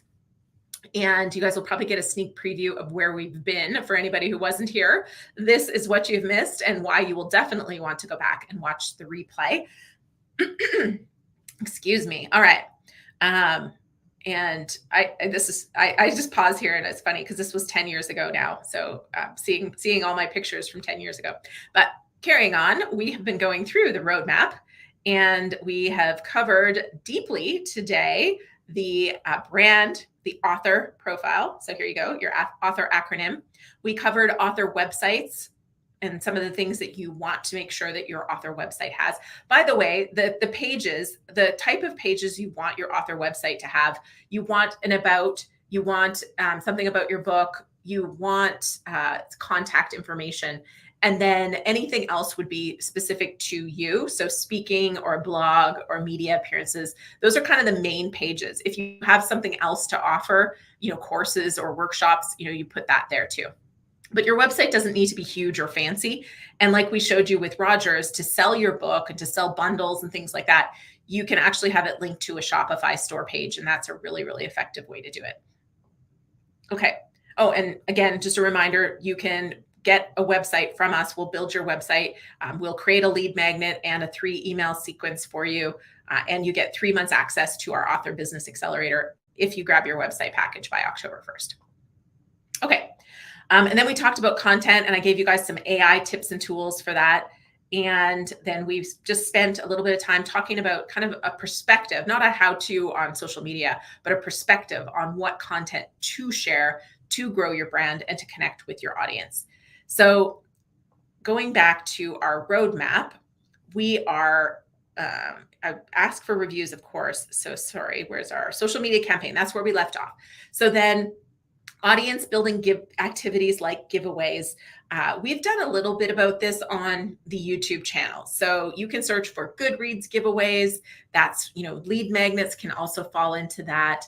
There's some programs out there that work well for, audience building. Some of the things that we do are more like ebook sales than free ebooks, but there are ebook sites where you can do free giveaways or paid giveaways. Those can be great.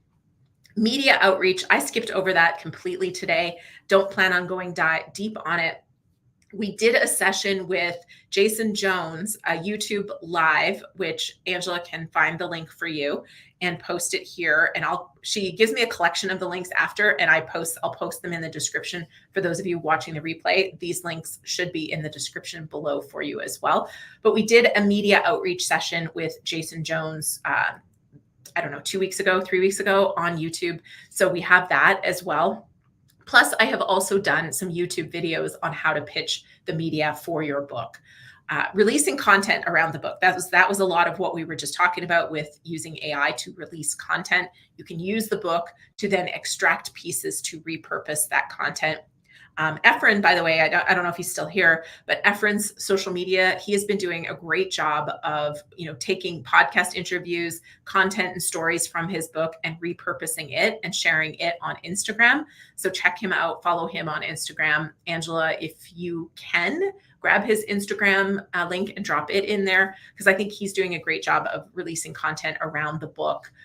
And he has, I mean, it's a big book. He has a lot of really great stories and really great content. So it's fun to see him pulling those stories and content out. And then we touched on Book Army, but I'm not going to go into that too much today. You can get a lot of this in detail from Self Promote and Succeed. So all of that stuff are things that we do pre-launch to the book. Now, if you haven't done it and your book is already out, today's a great day to start, right? Yesterday is almost always the best time to begin, which makes today the absolute best day to begin, because these things are always better to be done before. So doing them today is the best day to do it. I wouldn't put off any of those things that we've talked about. If your book is already out, start now. And then, as we talked about, asking for reviews becomes your job from now and forever. And posting reviews is really, truly a great gift that you can give an author, but also a great gift that you give their potential readers.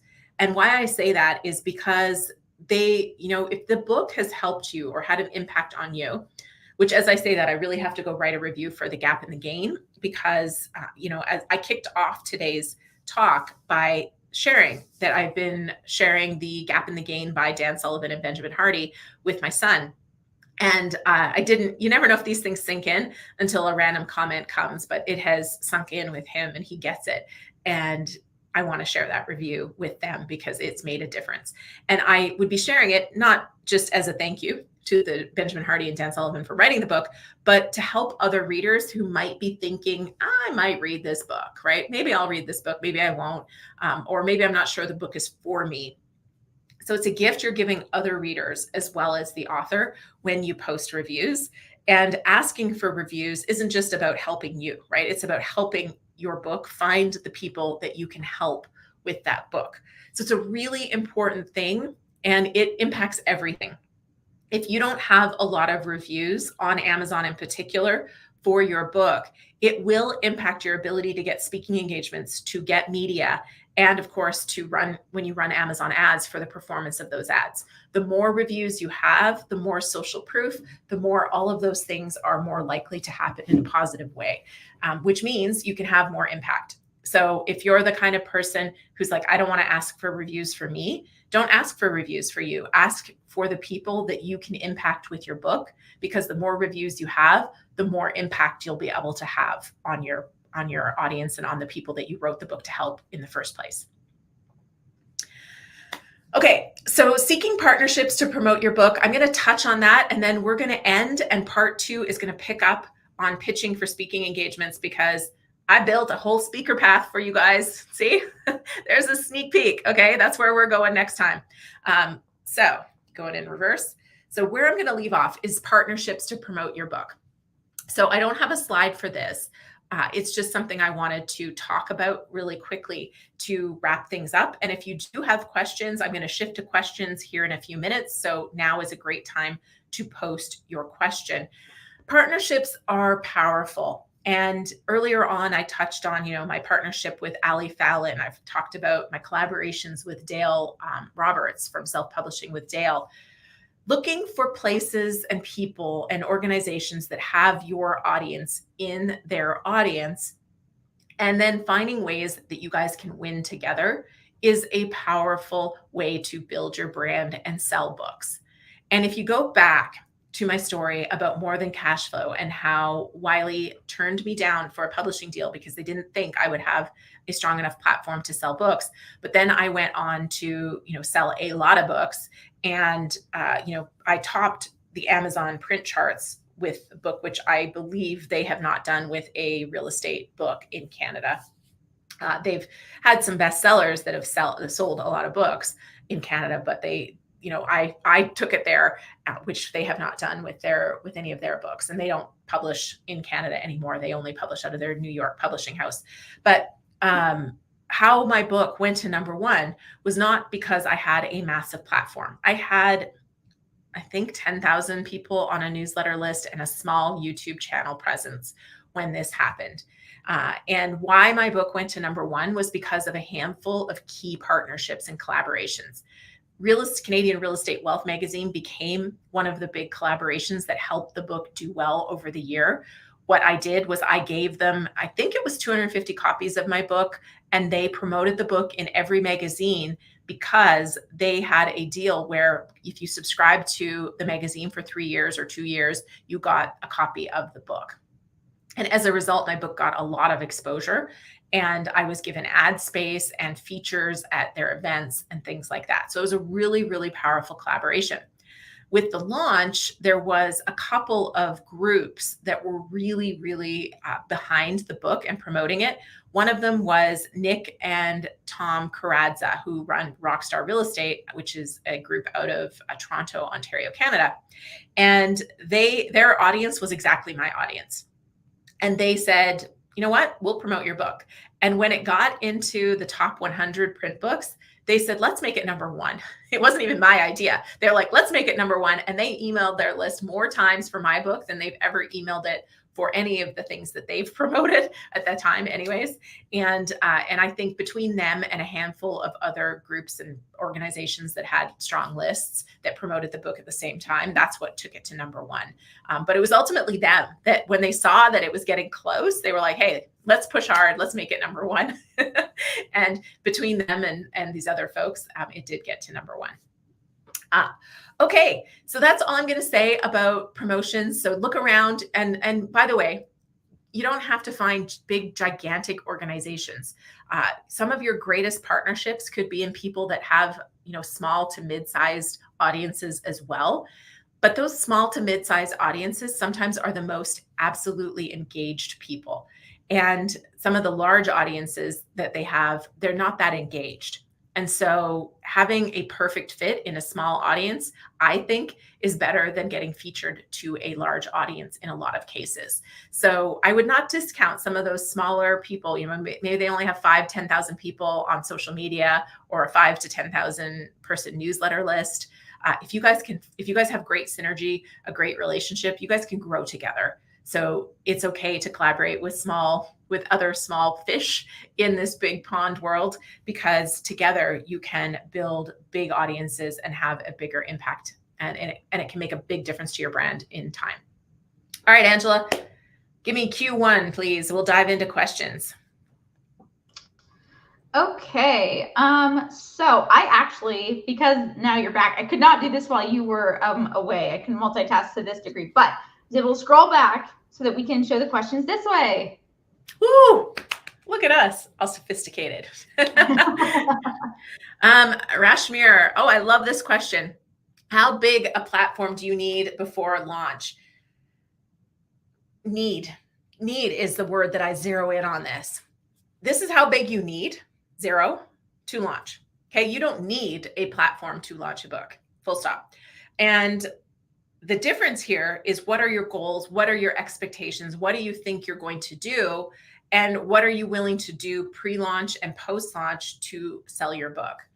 So you don't have a platform, that's fine. You're going to use your book to build your platform. Because building a platform takes a long time, which is how I started this whole conversation, basically going, it's a privilege to have any audience. So show up and shine and deliver massive value to whatever audience you have, whether it's one person, 100 people, 1,000 people, 1,000,000 people. When you are marketing a book, if you think you are going to sell 10,000 copies on launch because you've written the greatest book in the world, but you do not have a platform, that is a very, very big chasm that you're going to try to fill.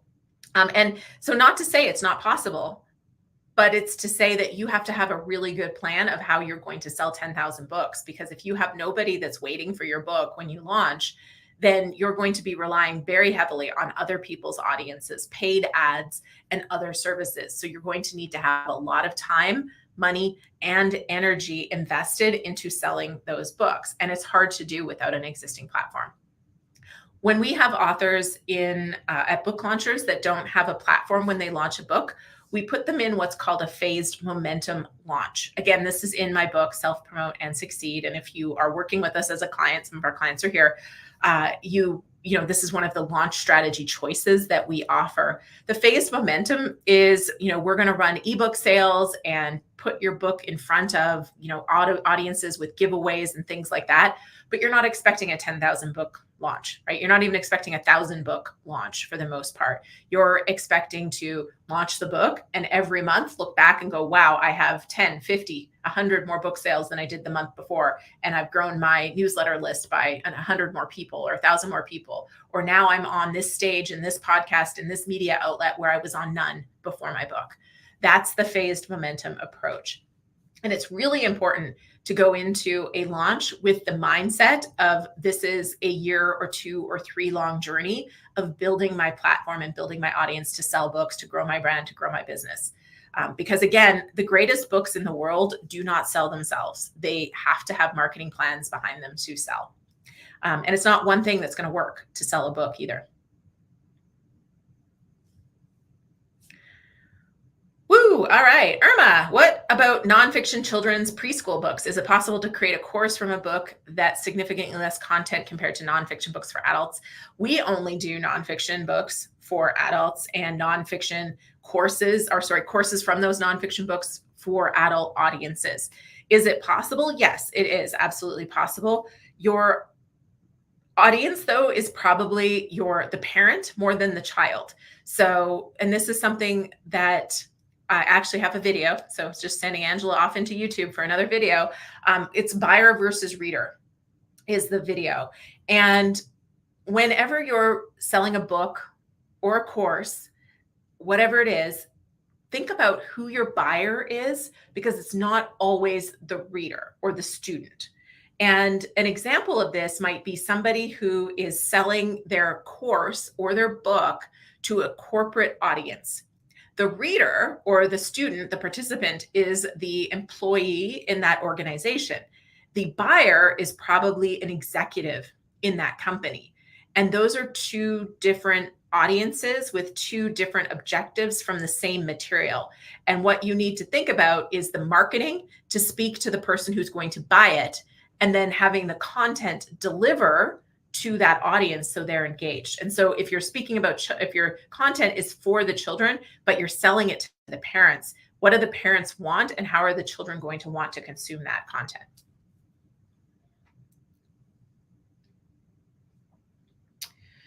Brian says, my internet info includes board game creator, fine art photographer. How do I get that reduced to just writer? Why does it need to be reduced to just writer? Because your brand isn't just writer. My brand, I've got 4 books, but I wouldn't even put myself, like, my brand isn't even writer. I would probably say I'm Book Launcher's founder, and then I've written 4 books and I've other things. Again, it goes back to those topics you talk about and the spokes on that wheel. Going back to Nick Hutchison that we showed his Instagram profile, he's got his triathlons, he's got his wife and the baby and their dog Pickles.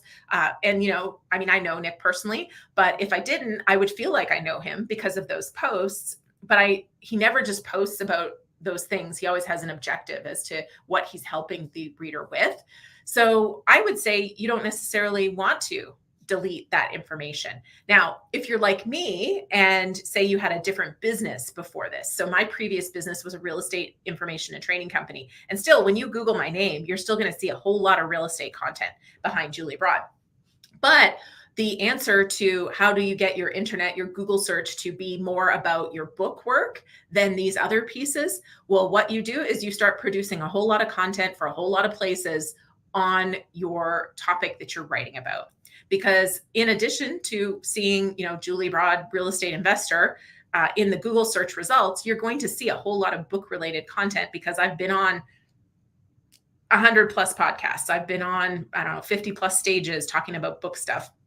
So my internet profile over time, again, this doesn't happen instantly, but over time, my internet profile shifts to be more book focused than real estate focused. Okay, sorry, I was getting another question. Here we go. All right, B. Do we do bestseller campaigns? Yes and no. One of our launch strategies is the Amazon bestseller. And the reality is pretty much all of our clients get an Amazon new release bestseller flag without going into that launch strategy. And the reason is that the bestseller campaign that you pay companies for when they guarantee it, to guarantee it, they're going to play some sort of a game to guarantee it. And so we don't guarantee it. And the reality is, even without the guarantee, the vast majority of our clients are getting a flag, if not many flags, on their launch. I don't like the guarantee because I don't want to play a game to fulfill that guarantee. Because when you mess with the algorithms to play a game, and what I mean by that is when you have people buying your book at 99 cents who would not normally be buying your book, you're teaching the algorithm the wrong person to show your book to. And over time, that's going to negatively impact your conversions. What I would much rather you do is show your book to people and have the right people buy your book so that over time, Amazon becomes your ally in marketing your book. And so your Amazon ads perform better. You show up in the also bots to the right people, and your metadata is just right where it needs to be in order to perform over the long haul. But a well-orchestrated launch with good strategy, good keywords, good research, you can almost always get some sort of a bestseller flag. Now, if you're talking big media bestsellers, well, the Wall Street Journal bestseller list is gone now. The USA Today bestseller list doesn't have a whole lot of credibility, and New York Times is not on the table for self-published authors because it's a curated list where they choose which books go on it. And even if you sell way more than any of the other books, if you've self-published, they almost never put you on their list. So it's a long answer to kind of say, yes, we do, but it's not what we like to focus on. Again, we're really focused on big picture. What are you trying to achieve? What's most important to your book for the long haul, not just for that orange flag that, by the way, doesn't really do a whole lot for you. Because do you meet any author today that doesn't call themselves a best-selling author? I don't meet any author that says, hey, I'm an author. They're all like, hey, I'm a best-selling author. So there's no authors anymore that aren't bestsellers. So it's lost its meaning. Hi, Efren. So my favorite AI software for illustrations. Illustrations, I don't know. I don't really have one for illustrations per se. If you just mean graphics, Canva has really great, simple tools. I use them. Midjourney is more complex. I also use Midjourney through Discord. Cassie, our book designer, our lead designer in-house, she uses Midjourney all the time. She actually did a little demo for us. I think it was this week, even Tuesday, where she did her little Midjourney demo, showed us what she does for certain ideas. But honestly, the simplest thing these days for me is just in ChatGPT. I just type in what image I need and it will produce an image for us there. I don't play around with those kind of things too much because we do have phenomenal designers on our team. So if it's going to take me more than 2 minutes to do it, I usually outsource.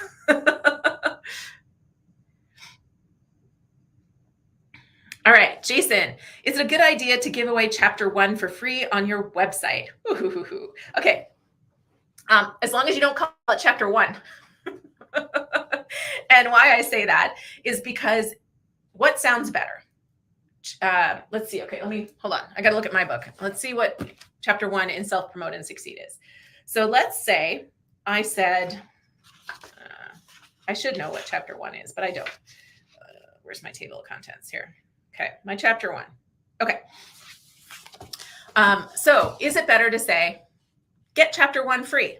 Or is it better to say, get the guide on why book marketing doesn't sell books, and here's what to do instead? Which do you want? They're both the same thing. Chapter 1, or do you want the guide on why book marketing doesn't work, and here's what you do to sell books instead?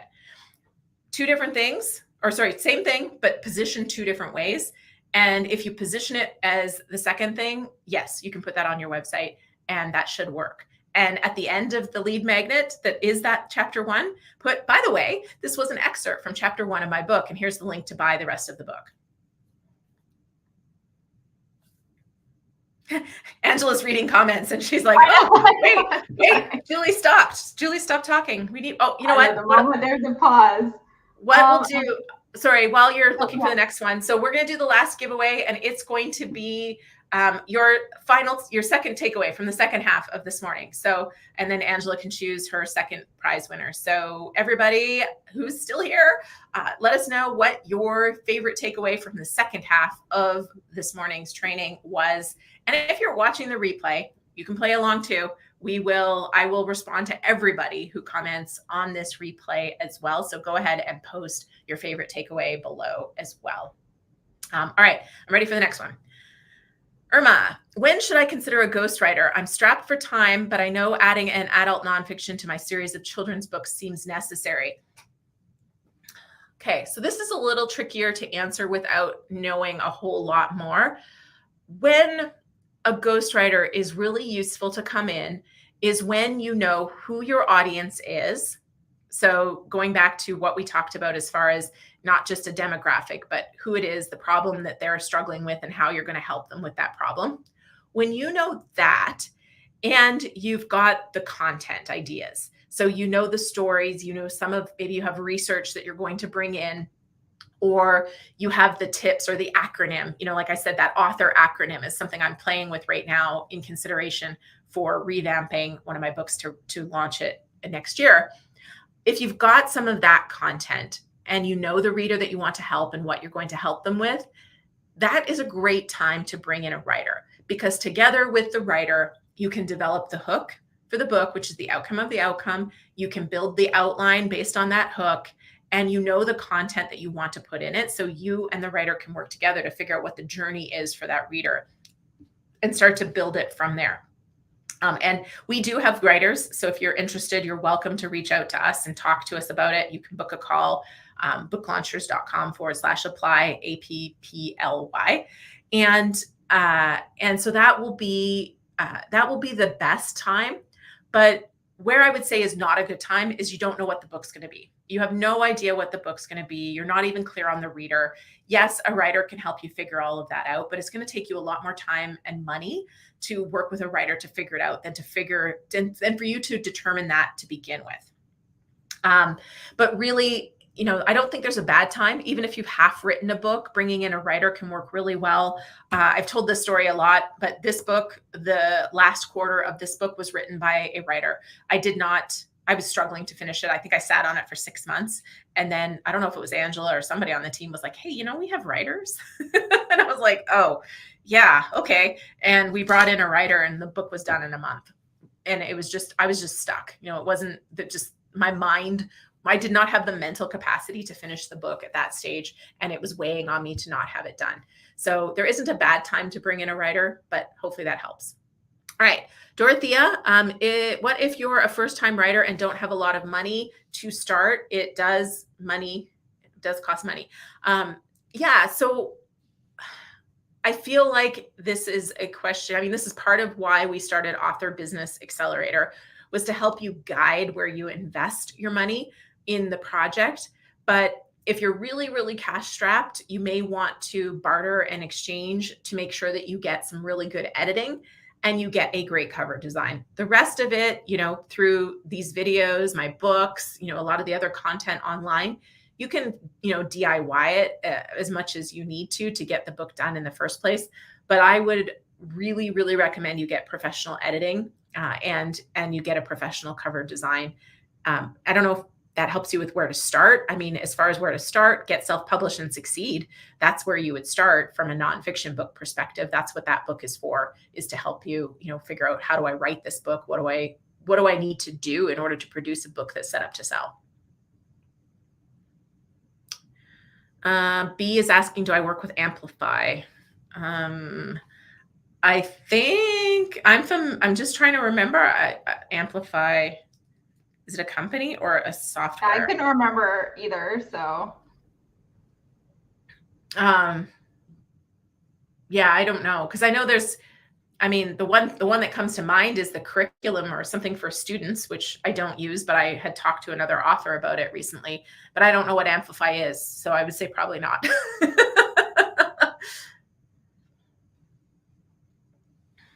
All right, Heather, I'm writing a book about how to stop drinking, but I'm not sure I want my entire brand to be about sobriety. There's so much more I want to talk about and write about. Any advice? A quick caveat, she did add afterward that she has no brand or website at the moment. Okay. Yeah, thank you. So a brand is never one thing.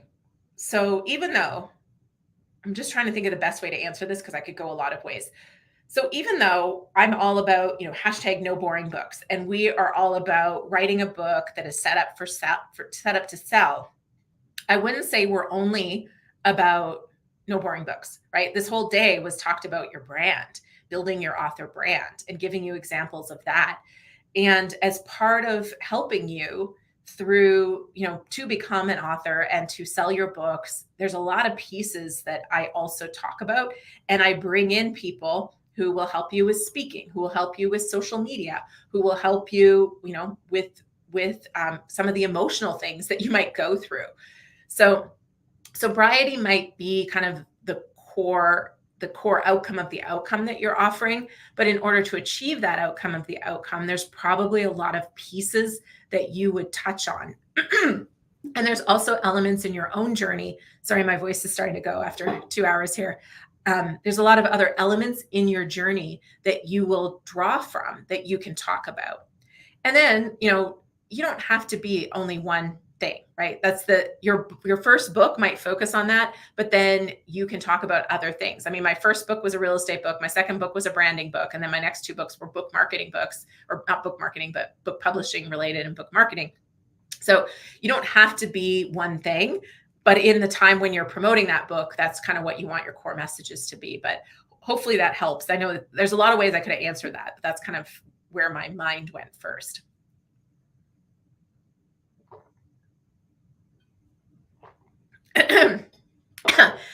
VEO Ito, VO Ito. I don't know how to say your name. What's the final word about copyright for AI generated content in a book? There is no final word yet. And there won't be. I don't think this will ever be fully settled, but it certainly is not settled right now. You do have to disclose it. Sorry, can you just take that one off for a sec? So with regards to AI, you do have to disclose it. So when you upload the content to wherever you're uploading it to sell it, you will have to disclose what level of usage you have had with AI content. If you're trying to copyright protect it, there's limitations as to what can be copyright protected so far, but that is all still being sorted out in the courts. For me, my perspective is kind of twofold. I am not a fan of writing a book with AI. Doesn't mean you can't do it. Again, it's not right or wrong. Some people are doing it. They're happy with the result. My personal perspective, though, is that's why brand is so important, because your story, your perspective, your lens is the very thing that's going to help you stand out in this marketplace. And so can you write a book with AI? Sure. Is it going to be the book that's going to help you achieve your long-term goals and objectives, build your brand, make you a thought leader? Well, how could you be a thought leader if AI generated all the content, right? It's not your thoughts. So that's my one perspective on it for that regard, is in order for it to actually do the things you want it to do in the long run, you're going to want to generate that content yourself. But can you be assisted by AI? All day long. And I'm a fan of that. Okay. So we've got 3 minutes left. We want to do our prize. I'll do this question and then we want to do the prize, and we'll probably wrap. There was one other question that I think would be good if we have time for that one, and that would be the last question after this little AI one. Okay, we'll try. So yeah, who's our prize winner? It is from Brian. I don't need to change my internet presence, and it's BRRYAN. I think that's a really great prize winner, just because of the fact that you said that multiple things can go into someone's brand, which a lot of people here have that. So Brian, please email me at team@booklaunchers.com with your mailing address and your prize of choice. Great. Thank you.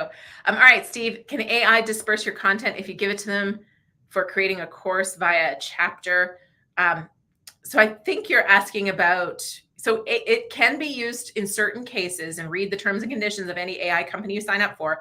It can be used to train it. And so, yes, it can be put into the big, wide database.